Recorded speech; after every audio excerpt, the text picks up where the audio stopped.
नमस्कार विद्यार्थियों, मैं देवेंद्र पारिक स्वागत करता हूं आपका आज जी के बाई के चैनल पर। विद्यार्थियों, एक महत्वपूर्ण बात, जब हम तैयारी करते हैं, तैयारी कर रहे होते हैं या तैयारी करके जब हमारा रिजल्ट आ चुका होता है, उसके बाद सोसाइटी के बहुत से लोग हमें एक स्पेशल बात कह देते हैं कि यार तूने वहाँ बेवकूफ़ी कर दी, तूने उस काम में बेवकूफ़ी कर दी, तेरा सिलेक्शन हो जाता।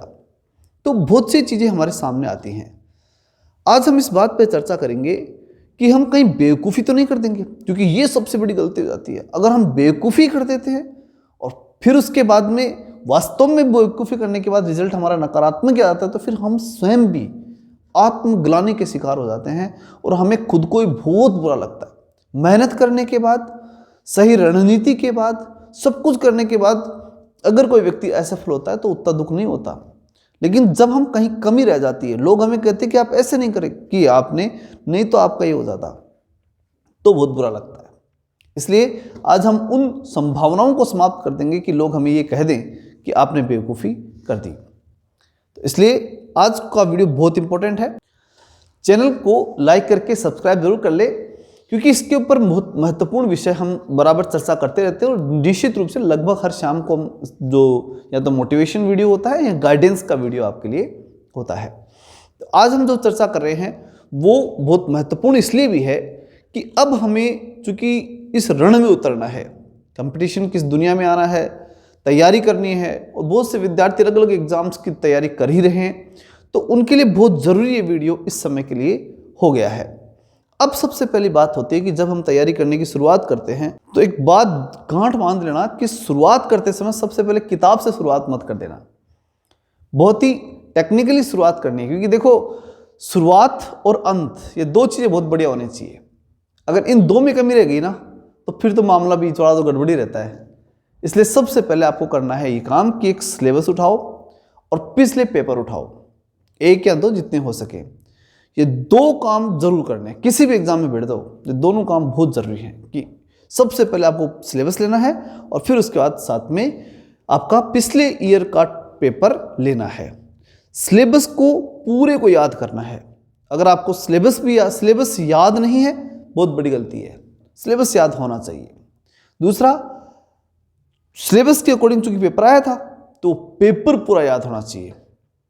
पेपर में पूरा याद होना जरूरी नहीं, लेकिन कम से कम ये होना चाहिए कि इस सिलेबस के इस टॉपिक से इतने क्वेश्चन आते हैं और इस टॉपिक से इतने आते हैं, ये अंदाज़ा हमें होना चाहिए। और ये भी अंदाज़ा होना चाहिए कि इस टॉपिक से तो इस लेवल के क्वेश्चन आते हैं और इस टॉपिक से इस लेवल के क्वेश्चन आते हैं। ये सारे अंदाजे हमें लगा लेने हैं, क्योंकि इसके आधार पर ही हमारी तैयारी आगे चलेगी।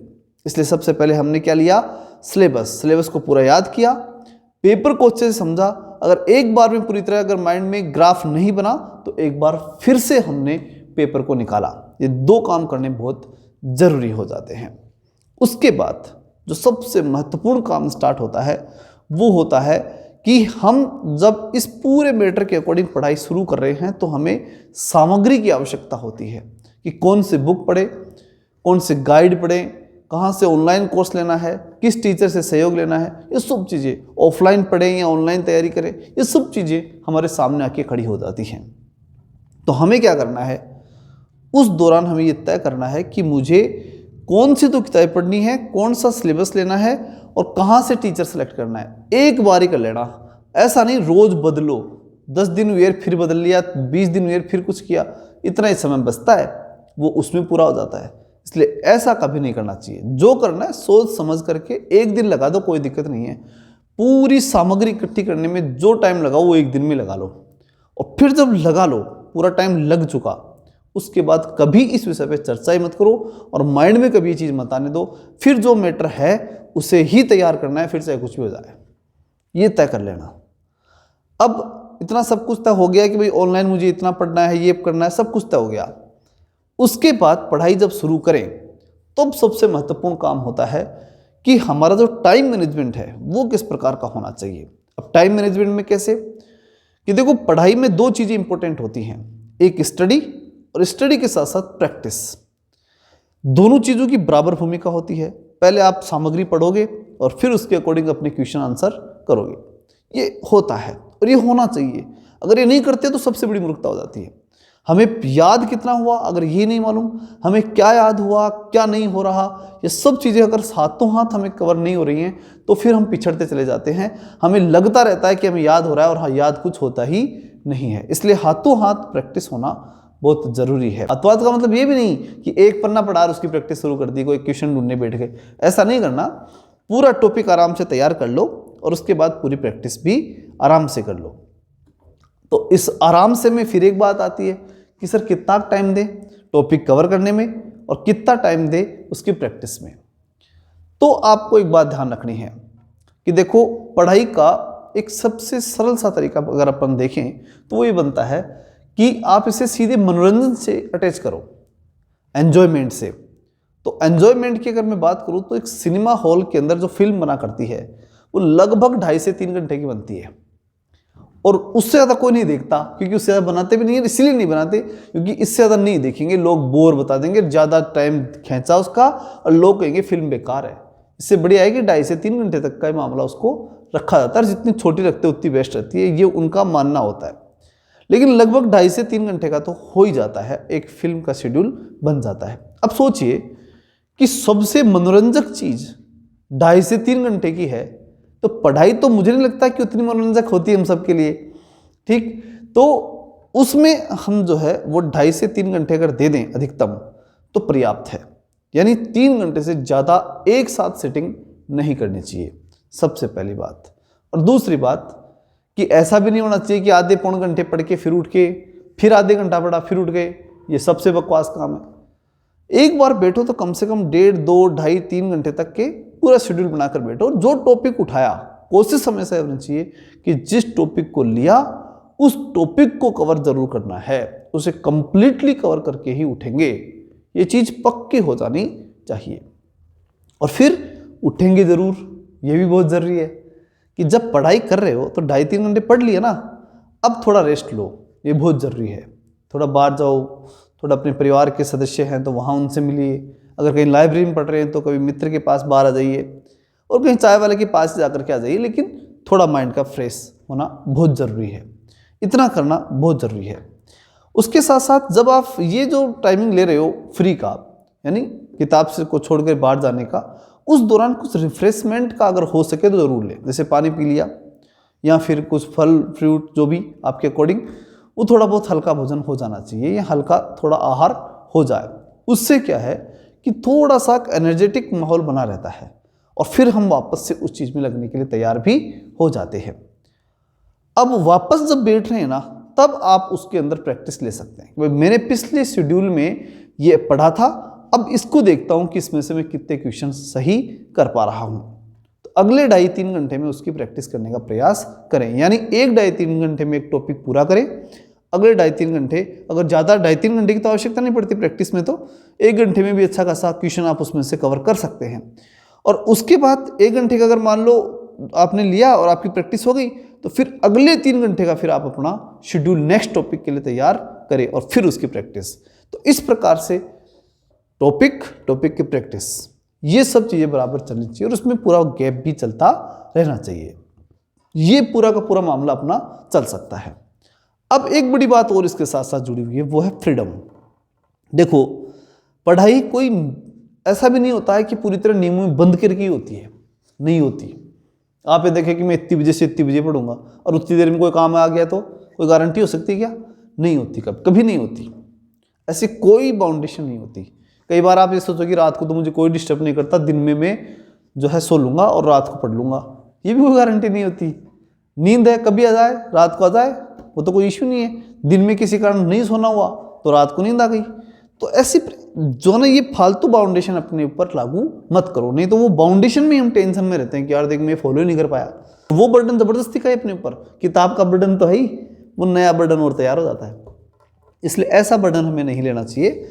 हमें क्या करना चाहिए, जितना टाइम हमारे पास है उसमें ये देखना चाहिए कि मुझे ये टॉपिक पूरा करना है, बस खत्म बात, कि आज की तारीख में मुझे करना है और जितना आज का टाइम मिलेगा वो सारा दूंगा। अब कितना मिलेगा वो तो आपको भी नहीं मालूम, बीच में कभी कुछ भी हो सकता है, कोई काम आ जाए, कुछ और हो जाए, वो ज़्यादा दिमाग मत लगाओ। इतना लगाओ कि ये टॉपिक है और इस टॉपिक को आज के दिन में पूरा करूँगा, और अगर नहीं हुआ तो रात तक करूँगा। ठीक, प्रयास करना कि उसे पूरा करना ही करना है और फिर भी नहीं हो तो सुबह उठते कर लेना, लेकिन उसको पहले पूरा कर लेना, बस हो गया। फिर नेक्स्ट का टारगेट ले लो। यही चलता है कि एक टॉपिक लिया, पूरा किया, उसके बाद अगला चला। तो इसमें क्या करना होता है कि एक दिन का टारगेट बनता है कि जैसे आज के दिन का टारगेट लिया, अब उसमें कौन कौन से टॉपिक हैं वो सारे आपने सेट कर लिए, और आज के दिन में मैं इतनी पढ़ाई करूंगा, ये चीज़ें तैयार करूंगा, ये टॉपिक्स मेरे कवर होने चाहिए, ये लेना है अपने को टारगेट। ये नहीं लेना कि 10 घंटे पढ़ूंगा, 15 घंटे पढ़ूंगा, ये मत लेना, कभी पूरे नहीं हुए आज तक ये। 10 घंटे का टारगेट 15 घंटे का भी हो जाए और 15 घंटे वाला 5 घंटे का भी हो जाए, ऐसी चीज़ों का कोई मतलब नहीं निकला। इंपॉर्टेंट है कि इतना काम हो जाना चाहिए, काम इंपॉर्टेंट है, टाइम इंपॉर्टेंट नहीं होता कभी भी। काम इंपॉर्टेंट होता है कि इतना काम मेरा हो जाना चाहिए और आज के दिन में हो जाना चाहिए। अगर बाय द वे नहीं होता है तो नेक्स्ट डे स्टार्ट होते ही पहले वो काम पूरा करो, फिर अगला पूरे दिन का टारगेट नेक्स्ट का लो। ये सिस्टम आपको डेवलप करना पड़ेगा और उस बेस पे चलना पड़ेगा, फिर कहीं दिक्कत नहीं आएगी। इससे ये फालतू का जो बर्डन आता ना, वो हमारे ऊपर कभी नहीं आता। अगली इंपॉर्टेंट चीज़ आती है मानसिक स्वास्थ्य। अब मानसिक स्वास्थ्य कैसे कि जब हम पढ़ रहे होते हैं ना, तो कई बार तो क्या करते हैं, हम बड़ी गलतियां कर देते हैं। जैसे कि टेबल है, उसके ऊपर जितने सिलेबस की जितनी भाई जिस चीज़ की तैयारी कर रहे हैं ना, सारी किताबें रख देते हैं ला करके, रख दी सारी की सारी, अब पढ़ेंगे। और फिर एक को उठाया, आधे घंटे पढ़े, यार ये तो इंटरेस्ट नहीं आया, दूसरी देखते हैं, या मन नहीं लगा, इसको नहीं कल से स्टार्ट करेंगे, इसको तो आज से इसको पढ़ेंगे। और उन किताबों को ये अदला बदली करते रह जाते हैं, लेना देना कुछ निकलता नहीं और वो टाइम पूरा हो लेता है। फिर ये कह देते हैं कि चलो कल से स्टार्ट करेंगे, और ऐसे चलते चलते कई दिन गुजर जाते हैं, कोई मतलब नहीं निकलता। तो क्या करें, एक दिन जब आप टारगेट ले रहे हो कि भाई मुझे इस दिन में इतने टॉपिक करने हैं या ये चीज़ें मुझे कवर करनी है, केवल उसकी ही वहाँ उस टेबल पर किताब होनी चाहिए, बाकी सबको छुपा दो कि मिले नहीं। आलस इतना हो आप में फिर उसके बाद कि भाई ये पढ़नी है, कौन जाएगा लेने, फिर उसके बाद तो ये बात होनी चाहिए, ये बहुत ज़रूरी है। क्योंकि फिर उसी को पढ़ो, उसको पूरा तैयार करो, जो लिया है ना टारगेट वो ही पूरा का पूरा होना चाहिए और उस पर ही फोकस होना चाहिए। क्योंकि वो पूरा करोगे तो ही काम होना है, नहीं तो इधर उधर भगते रहना। तो ये काम बहुत ज़रूरी है। आत्मसंयम मान लो चाहे इसे, और चाहे इसको आप एक तरह से मान सकते हैं कि हम कार्य के प्रति डेडिकेटेड कितने हैं, वो चीज़ हमें तैयार करनी पड़ेगी। अब अंत में एक महत्वपूर्ण चीज़ आती है, वो होता है आत्मविश्लेषण।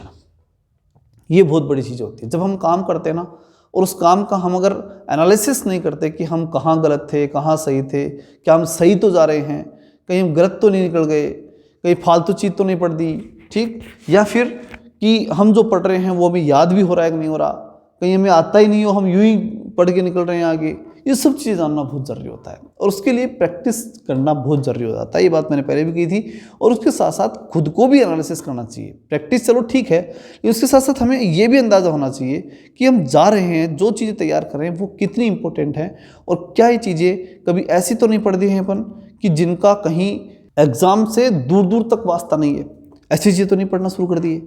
तो ये सब चीज़ें हमें आत्मविश्लेषण करने से ही मालूम पड़ती हैं, और करना ही चाहिए, वो बहुत ज़रूरी हो जाता है। और जब इतना सब कुछ कर लेंगे ना, फिर मैं आपको विश्वास दिला सकता हूँ कि आपको कभी कोई ये नहीं कर सकता कि आपने बेवकूफ़ी कर दी, नहीं तो आपका सिलेक्शन हो जाता, या फिर आप खुद भी मन में कभी नहीं सोचोगे कि यार ये कमी रह गई, रख दी, नहीं तो मेरा काम हो जाता। ये बहुत ज़रूरी है। इतना आत्मविश्लेषण हम सबको करना ही चाहिए। चलिए मिलते हैं नेक्स्ट वीडियो में, तब तक के लिए जय हिंद, जय भारत।